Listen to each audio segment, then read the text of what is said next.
નમસ્તે મિત્રો, વનસ્પતિ પરિચય બાબતના વિડીયોની અંદર તમારું સ્વાગત છે।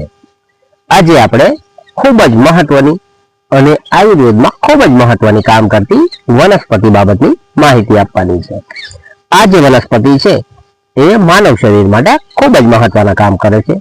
જ્યારે કોઈ વ્યક્તિને સાપ કરડ્યો હોય તે બાબતની સમસ્યા હોય, તે ઉપરાંત કોઈ વ્યક્તિને ગાંઠપણ બાબતની સમસ્યા હોય, તે ઉપરાંત કોઈ વ્યક્તિને ગળા કે જડબાની ગાંઠ બાબતની સમસ્યા હોય, તે ઉપરાંત કોઈ વ્યક્તિને પેટમાં બળવા બાબતની સમસ્યા, ખાટા ઓડકાર બાબતની અને ગળાના દુખાવા બાબતની સમસ્યા હોય, શરીરના કોઈ પણ ભાગમાં લોહી નીકળતું હોય તે બાબતની સમસ્યા હોય, તે ઉપરાંત આંખની અંદર ફૂલા બાબતની સમસ્યા હોય, કે કોઈ વ્યક્તિને સફેદ કોઢ બાબતની સમસ્યા હોય તો આ વનસ્પતિ ખૂબ જ મહત્વની છે।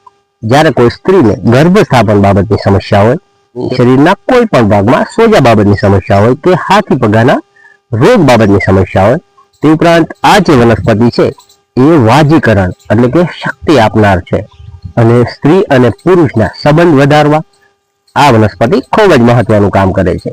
તો હવે આપણે આ જે વનસ્પતિ છે એના નામ બાબતની જો વાત કરીએ તો સંસ્કૃતમાં આ વનસ્પતિને ગિરિકર્ણિકા, વિષ્ણુકાંતા અને અપરાજિતા એવા ત્રણ નામથી ઓળખવામાં આવે છે। આ જે વનસ્પતિ છે એને ગુજરાતીમાં ગરણી કે કોયલ એવા બે નામથી ઓળખવામાં આવે છે। આ જે વનસ્પતિ છે એને હિન્દીમાં કાજીન, કાળીજર અને અપરાજિતા એવા અલગ અલગ નામથી ઓળખવામાં આવે છે। આ જે વનસ્પતિ છે એને લેટિનમાં કાલિટોરિયા ટર્નેનેટિયા તરીકે ઓળખવામાં આવે છે। હવે આ જે વનસ્પતિ છે એના વર્ણન બાબતની જો વાત કરીએ તો ગરણીના જે વેલા છે એ ચોમાસામાં ખૂબ જ પ્રમાણમાં ઉગી નીકળતા જોવા મળે છે અને આ વેલાની એટલે કે આ ગરણી છે એની બે જાતો જોવા મળે છે। એની સફેદ અપરાજિતા અને બીજી આસમાની રંગની અપરાજિતા એવી બે જાતો જોવા મળે છે અને આયુર્વેદમાં આ બંને જાતો ખૂબ જ મહત્વની છે। ગરણીના જે પાન છે એ આંતરે આવેલા હોય છે અને ગરણીના જે ફૂલ છે એમાં કોઈ પણ પ્રકારની વાસ આવતી નથી, પરંતુ એના ફૂલ છે એ જોવામાં ખૂબ જ સુંદર હોય છે। અપરાજિતા છે એના બીજ એટલે કે એમાં એક સિંગ આવે છે અને સિંગની અંદર જે બીજ નીકળે છે તે દવામાં તેનો ઉપયોગ કરવામાં આવે છે અને આ જે વનસ્પતિ છે એ માનવ શરીર અને આયુર્વેદમાં ખૂબ જ મહત્વની છે। હવે આપણે આ અપરાજિતા છે એની વૈદિક આયુર્વેદિક ઉપયોગિતા બાબતની વાત કરીએ તે પહેલા જો મિત્રો આ વિડીયો જોવામાં પ્રથમવાર હોય, અમારી ચેનલની જો પ્રથમવાર મુલાકાત લેતા હોય તો નીચે જે લાલ કલરનું સબસ્ક્રાઇબનું બટન આપેલું છે તે દબાવવાનું ભૂલતા નહીં અને આ વિડીયોને લાઈક કરજો, શેર કરજો અને સબસ્ક્રાઇબ કરવાનું ભૂલતા નહીં। તો હવે આપણે આયુર્વેદિક ઉપયોગિતા જોઈએ તો પહેલો જે પ્રયોગ છે એ શરક દ્વારા આપવામાં આવેલો છે। જ્યારે કોઈ વ્યક્તિને સાપે ડંખ મારેલો હોય તો આ વનસ્પતિ ખૂબ જ મહત્વની છે। એની માટે ધોળી ગણીના મૂળ લઈ લેવાના છે, તેને પાણી સાથે ઘસી એના ઘસારાવાળું જો પાણી પીવામાં આવે સાપનો જે ઝેર છે એકદમથી ઉતરી જાય છે। ત્યારબાદ 2 નંબરનો જે પ્રયોગ છે એ ચક્રદત્ત દ્વારા આપવામાં આવેલો છે। ભૂતોન્માદમાં એટલે કે જ્યારે કોઈ વ્યક્તિ ગાંઠપણ એટલે કે ગાંઠપણ આવી ગયેલું હોય અને ગાંઠપણના હિસાબે માણસને ખૂબ જ તકલીફ થતી હોય અને આ જે રોગ છે એમાં વ્યક્તિને કોઈ પણ જાતની ભાન રહેતી નથી, એની માટે ધોળી ગણીના મૂળ લઈ લેવાના છે, તેને પાણી સાથે ઘસી એના ઘસારાવાળું પાણી અને ચોખાનો ઘસારાવાળું પાણી બંને મિક્સ કરી અને તેને ઘી સાથે નાકની અંદર 2 ટીપા જો પાડવામાં આવે તો આ ગાંઠપણ બાબતની સમસ્યા છે તેમાં પણ રાહત થઈ જાય છે। ત્યારબાદ બીજો પણ પ્રયોગ ચક્રદત્ત દ્વારા આપવામાં આવેલો છે। ગલગંડ એટલે કે ગળાની ઉપર અને નીચેના જડબા ઉપરમાં જે ગાંઠ થાય છે એને ગલગંડ તરીકે ઓળખવામાં આવે છે। એની માટે ધોળી ગણીના મૂળ લઈ લેવાના છે, એને ઘસી એનો ઘસારો છે એ ઘી સાથે જો પીવામાં આવે તો દર્દની અંદર એકદમથી રાહત થઈ જાય છે। ત્યારબાદ 3 નંબરનો જે પ્રયોગ છે એ શારગંધર દ્વારા આપવામાં આવેલો છે। પરિણામ શું એટલે કે પેટની અંદર બળતરા થવી, ખાટા કે તીખા ઓડકાર બાબતની સમસ્યા, ગળાના દુખાવા બાબતની સમસ્યા માટે આ વનસ્પતિ ખૂબ જ મહત્વનું કામ કરે છે। એની માટે અપરાજિતા છે એના મૂળનો કલ્ક ઘી, સાકર અને મધ સાથે 7 દિવસ જો ખાવામાં આવે તો આ પેટ બાબતની અને તીખા ઓડકાર બાબતની તેમજ ગળાના દુખાવા બાબતની સમસ્યા છે એમાં એકદમથી રાહત થઈ જાય છે। ત્યારબાદ 4 નંબરનો જે પ્રયોગ છે એ શોડલ દ્વારા આપવામાં આવેલો છે. ઉધ્વ રક્તપિત્ત. ઉધ્વ રક્તપિત્તમાં શરીરના કોઈ પણ ભાગમાં લોહી નીકળવા બાબતની સમસ્યા હોય તો તેને ઉધ્વ રક્તપિત્ત તરીકે ઓળખવામાં આવે છે. તેની માટે અપરાજિતા છે એના મૂળનું ચૂર્ણ સાકર સાથે લેવાથી અને ખોરાકમાં દૂધ લેવાથી ઉધ્વ રક્તપિત્ત છે તેમાં પણ રાહત થઈ જાય છે. ત્યારબાદ 5 નંબરનો જે પ્રયોગ છે એ રાજમાર્ટલ દ્વારા આપવામાં આવેલો છે. આંખના ફૂલા બાબતની સમસ્યા માટે જ્યારે કોઈ વ્યક્તિને આંખની અંદર ફૂલું પડી ગયેલું હોય ત્યારે આ વનસ્પતિ ખૂબ જ મહત્વની છે. એની માટે ધોળી અપરાજિતાનું મૂળ પાણીમાં ઘસી અને થોડું જવનું ચૂર્ણ નાખી અને આંખમાં આંજવામાં આવે તો આ જે ફૂલું છે તે પણ મટી જાય છે.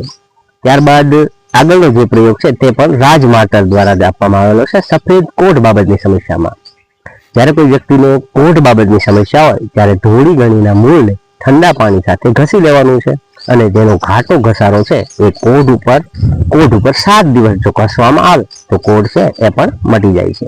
અને જો કોઢ લાંબા સમયથી હોય તો એને 16 દિવસ જો લગાડવામાં આવે તો અવશ્ય કોઢ મટી જાય છે. ત્યારબાદ 6 નંબરનો જે પ્રયોગ છે તે વેદ મનોરમા દ્વારા આપવામાં આવેલો છે. ગર્ભસ્થાપન માટે. ગર્ભસ્થાપન માટે આ વનસ્પતિ ખૂબ જ મહત્વનું કામ કરે છે. એની માટે સફેદ અપરાજિતાના મૂળ લઈ અને કટી પ્રદેશ એટલે તૂટીની એટલે કે કમરના ઉપરના ભાગમાં જો બાંધવામાં આવે તો ગર્ભપાત બાબતની જે સમસ્યા છે એની અંદર એકદમથી રાહત થઈ જાય છે. ત્યારબાદ આગળનો જે પ્રયોગ છે તે પણ વેદ મનોરમા દ્વારા આપવામાં આવેલો છે. નાના બાળકોને દાંત આવતા હોય તે સમયે આંખ આવે તે બાબતની સમસ્યાને કુકુર્ણ તરીકે ઓળખવામાં આવે છે અને આ એક રોગ છે. તેના માટે અપરાજિતાના ફૂલ ગાયના દૂધ સાથે વાટી બાળકની આંખની અંદર અને બહારની બંને ભાગમાં જો લગાડી દેવામાં આવે તો આંખ છે એ તુરંત મટી જાય છે. તો આંખ માટે આ ખૂબ જ મહત્વનું કામ કરે છે. ત્યારબાદ આગળનો જે પ્રયોગ છે એ હારીક દ્વારા આપવામાં આવેલો છે. સોજા બાબતની શરીરમાં કોઈ પણ ભાગમાં જો સોજા હોય અપરાજિતાના મૂળનું ચૂર્ણ પીવામાં આવે તો ગમે તે સોજા બાબતની સમસ્યા હોય તો એકદમથી રાહત થઈ જાય છે. તે ઉપરાંત આગળનો જે પ્રયોગ છે તે પણ હારીક દ્વારા આપવામાં આવેલો છે. હાથી પગા બાબતની સમસ્યામાં હાથી પગાની સમસ્યામાં અપરાજિતા છે એના મૂળને ઘસી અને હાથી પગા ઉપર જો લગાડવામાં આવે તો હાથી પગાની સમસ્યા પણ એકદમથી દૂર થઈ જાય છે.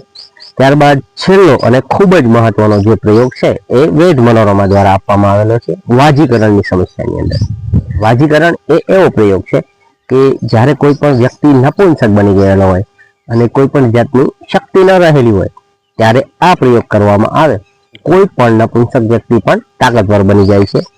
વાજીકરણ માટે સફેદ અપરાજિતાના પાન લઈ લેવાના છે અને એને દૂધની સાથે નાખી વ્યવસ્થિત ઉકાળી અને એનો વ્યવસ્થિત ઉકાળો કરી અને ત્યારબાદ પાન કાઢી અને આ જો દૂધ પીવામાં આવે તો 100 સ્ત્રીને ભોગવી શકે એવી અપૂર્વ શક્તિ આવે છે એવું વેદ મનોરમાના આ પ્રયોગમાં કહેવામાં આવેલું છે. એટલે વાજીકરણની અંદર ઘોડા જેવી શક્તિ આપતી આ વનસ્પતિ છે અને વેદ મનોરમા ખૂબ જ મહત્વનો આ પ્રયોગ આપેલો છે. એટલે દરેક જે નપુંસક બાબતની સમસ્યા કે સ્ત્રી અને પુરુષ બાબતની સેક્સ બાબતની કોઈ પણ સમસ્યામાં આ જે વનસ્પતિ છે એ ઘોડા જેવી તાકાત આપતી અને શારીરિક સંબંધને વધારતી ખૂબ જ મહત્વની વનસ્પતિ છે. તો આ જે વિડીયો છે એ તમને અવશ્ય સારો લાગ્યો હશે. તો અમે આપણા વનવગડા ચેનલની અંદર 100 કરતાં પણ વધારે વનસ્પતિ અને વૃક્ષોના વિડીયો મૂકેલા છે. જો મિત્રો તમને વનસ્પતિ અને વૃક્ષો ના વિડીયો જોવામાં રસ હોય અને અલગ અલગ નવી વનસ્પતિ વિશે તમે માહિતી મેળવવા માંગતા હોય, એની આયુર્વેદિક ઉપયોગિતા જાણવા માંગતા હોય તો નીચે જે લાલ કલરનું સબસ્ક્રાઇબનું બટન આપેલું છે તે દબાવવાનું ભૂલતા નહીં.